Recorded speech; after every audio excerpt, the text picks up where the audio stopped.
Hello dear students, welcome to my channel. आज हम continue करेंगे practice set 4.1 from question number 4। इसके पहले 3 क्वेश्चन स्टूडेंट्स मैं अपने प्रीवियस लेक्चर में कवर अप कर चुकी हूँ, जिसका लिंक डिस्क्रिप्शन बॉक्स में है। You can watch that video. अगर आपने नहीं देखा तो इससे पहले उसे ज़रूर देखें, क्योंकि सभी बेसिक कॉन्सेप्ट मैंने इससे पहली वाली वीडियो में शेयर किए हैं। तो स्टार्ट करते हैं। उस वीडियो में स्टूडेंट्स मैंने तुम्हें बताया था about direct proportion and inverse proportion. अगर यहां पर 2 क्वांटिटीज हैं x and y, suppose x increase होने के साथ साथ y भी इंक्रीज होती है और डिक्रीज होने पर y decrease, x increase y increase, x decrease y decrease, इसको हम बोलते हैं डायरेक्ट प्रपोर्शन। लेकिन अगर x और y में उल्टा रिलेशन है, x इंक्रीज होता है लेकिन y डिक्रीज होता है, या फिर x डिक्रीज होता है तो y क्या होता है, इंक्रीज, इसे बोलते हैं इनवर्स प्रपोर्शन। अभी जो क्वेश्चन नंबर 4 दिया है, 3 person can build a small house in 8 days. एक स्मॉल हाउस बनाने को 3 पर्सन्स को कितने डेज लगते हैं, 8 days. To build the same house, अगर उसी सेम हाउस को 6 दिन में कंप्लीट करना है, मतलब 8 दिन की जगह 6 दिन में वो काम को कंप्लीट करना है, तो हमें कितने पर्सन्स रिक्वायर्ड होंगे, कितने पर्सन्स चाहिए वो काम करने के लिए। तो काम तो सेम है, स्मॉल हाउस, लेकिन अगर हमें जल्दी करना है तो हमें ज्यादा पर्सन की रिक्वायरमेंट है। ज्यादा पर्सन होंगे तो काम कम टाइम में होगा, कम पर्सन होंगे तो काम ज्यादा टाइम में होगा। तो यहां number of person, number of days, इनके बीच में कैसा रिलेशन है, इनवर्स।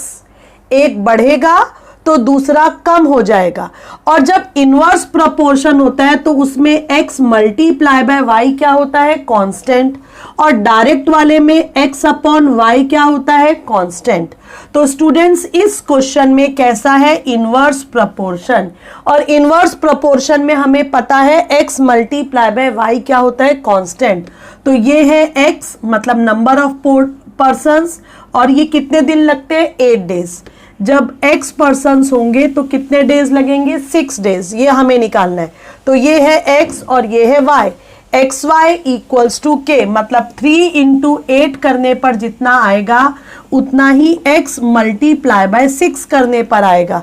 तो इनवर्स प्रपोर्शन है, इसलिए multiply 3 into 8 equals to x into 6। तो यहां से x की वैल्यू क्या हो जाएगी, ये हो जाएगा 24 और ये 6 नीचे आ जाएगा, इसका मतलब 4। So it means 4 persons are required to complete same work in 6 days। अगर हमें काम 6 डेज में कंप्लीट करना है तो अब 3 पर्सन नहीं, कितने पर्सन्स रिक्वायर्ड होंगे, 4। सो स्टूडेंट्स 5th क्वेश्चन में आते हैं, जिसमें हमें रेशो को परसेंटेज में कन्वर्ट करना है। लास्ट लेक्चर मैंने बताया था कि अगर 2 नंबर्स हैं a:b, a रेशो b, अगर ये फर्स्ट नंबर है, ये सेकंड नंबर, अगर सेकंड नंबर को 100 बना देंगे, या सेकंड नंबर अगर 100 है तो उसको हम लिख सकते हैं रेशो परसेंटेज में। सपोज 51 अपॉन 100, यहां पर सेकंड नंबर 100 है तो we can write this as 51%। सभी स्टूडेंट्स याद रखना, परसेंटेज का मतलब होता है आउट ऑफ 100। अगर हम बोलते हैं कि 25 में से तुम लोगों के कितने मार्क्स है, 15 मार्क्स है, तो परसेंटेज का मतलब हुआ कि आउट ऑफ 100 कितने मिलेंगे। आउट ऑफ 100 मतलब सेकंड नंबर क्या होना चाहिए, 100। तो मैं इसके 2 मेथड बताने वाली हूं। अब तुम देखो तुम्हें कौन सा मेथड इजी लगता है, ठीक है। एक मेथड है, ये क्या है, 15 अपॉन 25। तो यहां पर सेकंड नंबर है 25, लेकिन 25 हमें सेकंड नंबर को 100 बनाना है। अब 100 कैसे बनाएंगे, सो हम क्या कर सकते हैं, 100 बनाने के लिए 25 हमें नीचे ध्यान देना है, 25 को 100 बनाना है तो किससे मल्टीप्लाई करेंगे, 4 से। जब डिनोमिनेटर में 4 से करेंगे तो न्यूमरेटर में भी किससे मल्टीप्लाई करेंगे? 4 से। तो ये हो जाएगा 60/100, जिसे हम लिख सकते हैं 60%। एक मेथड और बताती है स्टूडेंट्स, मुझे ये मेथड ज़्यादा बेटर लगता है, ठीक है। 15/25, इसे हमें परसेंटेज में कन्वर्ट करना है। ऐसा समझ लो कि 25 में से तुम्हें कितने मार्क्स मिले हैं? 15। अब हमें परसेंटेज में चेंज करना, सिंपल, कुछ नहीं करना, 100 से मल्टीप्लाई। तो ये जो आंसर आएगा इसको हम लिखेंगे 60%। तो which one is better? I think this one is easy. Okay, अब दूसरा देखते हैं, 47/50। एक मेथड है कि हम नीचे डिनोमिनेटर को क्या बना दें? 100। तो 50 मल्टीप्लाई बाय 2 होता है 100। ओके, तो ये कितना हो जाएगा? 100, ऊपर कितना आ जाएगा? 94। सो आंसर हो गया 94%। दूसरे मेथड से करेंगे तो बहुत सिंपल है, 47/50 मल्टीप्लाई बाय 100, डायरेक्ट आंसर 94%। तीसरा देखते हैं 7/10। अब ये 10 नहीं चाहिए, इसकी जगह 100 चाहिए, तो 10 मल्टीप्लाई बाय 10 करने पर 100 आएगा। सो ऊपर भी 10 से मल्टीप्लाई और नीचे भी, तो ये क्या हो जाएगा? 70%। दूसरे मेथड से चेक करते हैं स्टूडेंट्स, 7/10 इंटू 100, ओके, 70%। सो फोर्थ पार्ट देखते हैं स्टूडेंट्स, 546/600। अब इस बार 600 बड़ा नंबर दिया है और उसे हमें 100 बनाना है, तो हम क्या करेंगे? इसे डिवाइड कर देंगे। किससे डिवाइड करेंगे? 600 को किससे डिवाइड करें कि 100 आए? 6 से। तो 6 से डिवाइड करेंगे, सो ये डिवाइड करने पर कितना आ जाएगा? 91, और नीचे कितना हो जाएगा? 100, जिसे हम लिख सकते हैं 91%। अगर हम सेकेंड मेथड देखें तो 546/600 simple multiply by 100, 6 9s are 91%। So students आते हैं फिफ्थ पार्ट पर, 7/16 है। अब 16 का 100 कैसे बनाएंगे? 16 की टेबल में 100 नहीं आता, ठीक है, अपॉन में 1 ले लिया, 100 से मल्टीप्लाई, 100 से डिवाइड। सो ये क्या हो गया? 700/16 डिवाइडेड बाय 100। अब 700 को 16 से divide, 16 4s are 64, 6 16 3s are 48, 12 point लगाकर 0, 16 7s are 112, 8 पॉइंट तो है यहाँ पर 0, तो 16 5s are 80। सो ये कितना आ जाएगा? 43.75/100, जिसे हम लिख सकते हैं 75%। अब इसी को स्टूडेंट्स में सेकेंड मेथड क्यों दिखा रही हूं? क्योंकि मुझे ऐसा लगता है कि second method is comparatively easy, simple, 100 से मल्टीप्लाई। हर एक पार्ट में हमने 100 से मल्टीप्लाई किया है, ठीक है। 700/16 43.75%।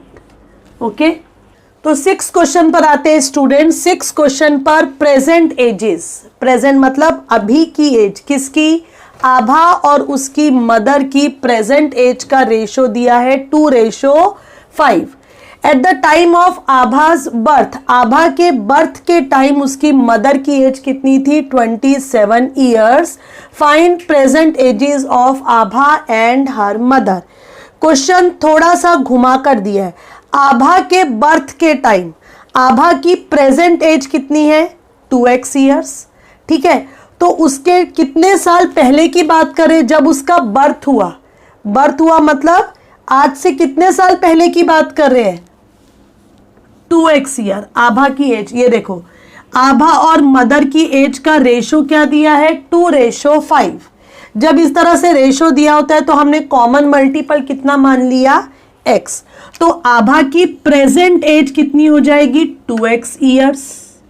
ओके, मदर की प्रेजेंट एज क्या हो जाएगी? 5x years. अब हम बात कर रहे हैं एट द टाइम ऑफ आभास बर्थ। सो आभास birth time means 2x years ago. ठीक है, अगर आज तुम 15 साल के हो तो तुम्हारे बर्थ के टाइम, मतलब हम कितने साल पहले की बात कर रहे हैं, आज से 15 साल पहले। ठीक है, मतलब क्या हो जाएगा यहां पर 2x ईयर्स एगो। तो मदर की एज क्या होगी, आभास बर्थ टाइम मदर्स एज कितनी होगी, 5x माइनस 2x। कितने साल पहले की बात कर रहे हैं, 2x ईयर्स, तो 2x क्या कर देंगे उसमें से माइनस। ठीक है, जैसे मैंने तुम्हारा एग्जांपल दिया, तुम्हारी एज है 15 साल, तो जब तुम्हारा बर्थ हुआ तो उस टाइम, या तुम्हारी मम्मी की एज अभी है 40 ईयर्स और तुम्हारी एज है 15 ईयर्स, तो तुम्हारे बर्थ के टाइम मम्मी की एज क्या होगी, तो क्या करेंगे 40 में से 15 को माइनस करेंगे, क्योंकि हम बात कर रहे हैं 15 साल पहले, तो 15 साल पहले मतलब जो भी प्रेजेंट एज है उसमें से 15 माइनस कर दो।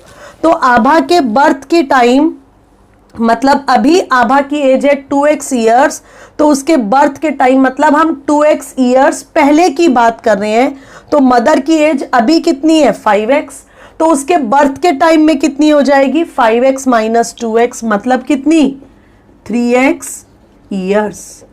और मदर की एज उसके बर्थ के टाइम में हमें दी भी हुई है कितनी 27 ईयर्स, सो देयरफॉर 3x क्या हो जाएगा 27, तो 27/3 9।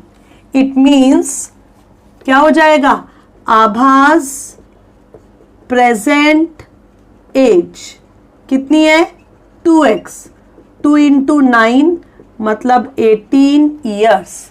आभा की प्रेजेंट एज है 18 years and her mother's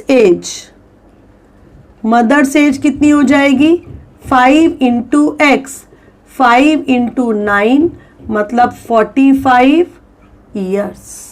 okay, ये आ गई दोनों की प्रेजेंट एजेस। सो स्टूडेंट्स, ये आ गई आभा एंड उसकी मदर की present ages. Now if you want to check your answer, you can check क्या है, mother and Abha and mother का रेशो 18:45, डिवाइड कर दो, कैंसिल करो, किससे 9 2 जार 9 5 जार 2:5, मीन्स जो हमने वैल्यूज निकाली that is correct. So next question देखते हैं, 7th question, the present ages of Vatsala and सारा। अब इस क्वेश्चन में प्रेजेंट एज दी हुई है 14 and 10 years. After how many years will the ratio of their edges become 5:4, कितने साल और लगेंगे, कितने साल के बाद उनकी एज का रेशो क्या हो जाएगा 5:4। ये क्वेश्चन का सॉल्यूशन स्टार्ट करने से पहले हम बेसिक लेंगे।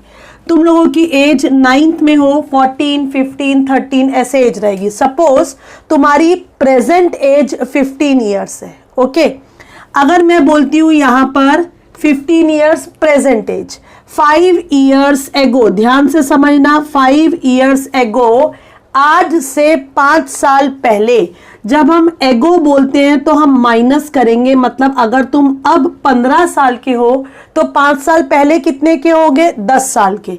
और अगर मैं बोलती हूँ 5 ईयर्स आफ्टर, आफ्टर 5 ईयर्स, अगर हम बोलते हैं आफ्टर 5 ईयर्स 5 साल के बाद, तो 5 साल के बाद तो तुम लोग बड़े होने वाले हो, और कितने बड़े हो जाओगे 15 + 5 दैट इज 20 ईयर्स तुम लोगों की एज हो जाएगी। तो याद रखना, जब आफ्टर बोलेंगे तो प्लस करना है, बिफोर या एगो बोलेंगे तो माइनस करना है।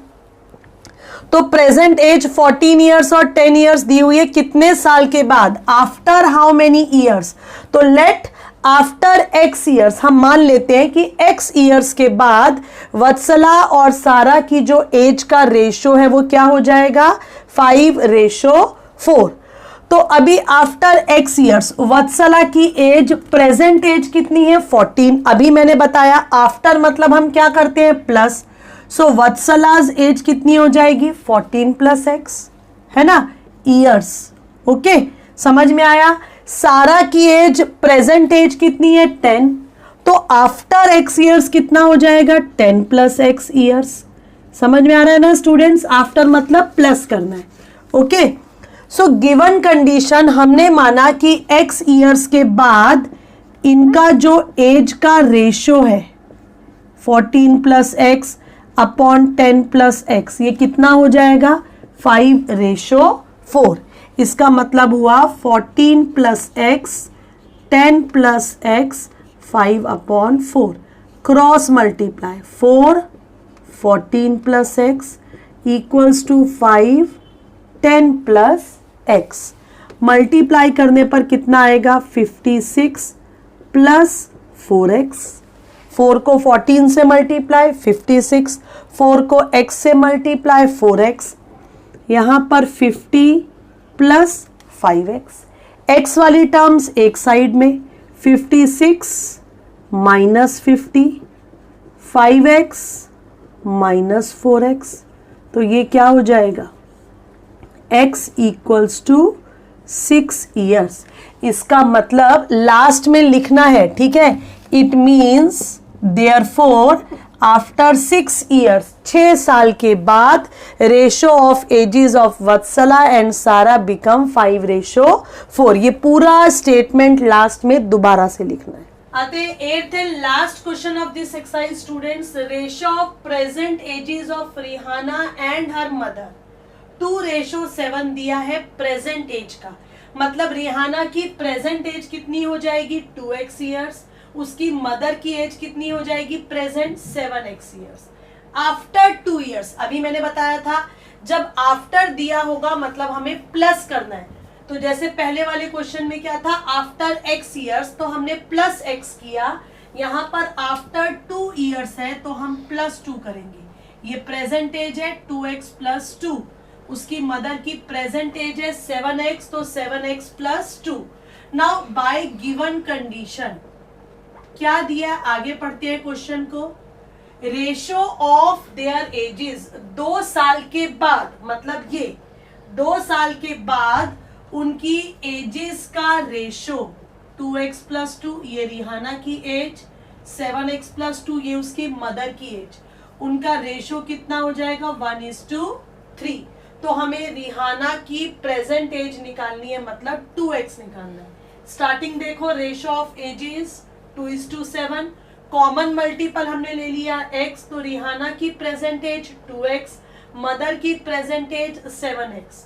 ओके, ये हो गया 2x + 2 7x + 2 2 साल के बाद, और 2 साल के बाद उनकी रेशो 2:7 नहीं रहेगी 1:3। Same to same cross multiply करेंगे, 3 2x + 2 1 × 7x + 2, सो ये कितना हो जाएगा 6x + 6 equals to 7x + 2। x वाली टर्म्स को एक साइड में शिफ्ट करेंगे तो 6 - 2 7x - 6x, सो ये 4, ये x, तो x कितना आ गया 4। अब हमें निकालना है रिहाना की प्रेजेंट एज, तो अब हम ये निकालने के बाद हम क्या करेंगे, देयरफॉर रिहानाज प्रेजेंट एज, सिर्फ रिहाना की निकालनी कितनी है 2x, 2 × 4 दैट इज 8 ईयर्स। मतलब अभी रिहाना एट प्रेजेंट कितने ईयर्स की है 8 ईयर्स की, और उसकी मदर की अगर बात करें तो 7 × 4 मतलब उसकी मदर जो है वो 28 ईयर्स की है और Rihanna 8 years. So that's all for today's lecture students. Thanks for watching my video till end. Keep watching and keep learning.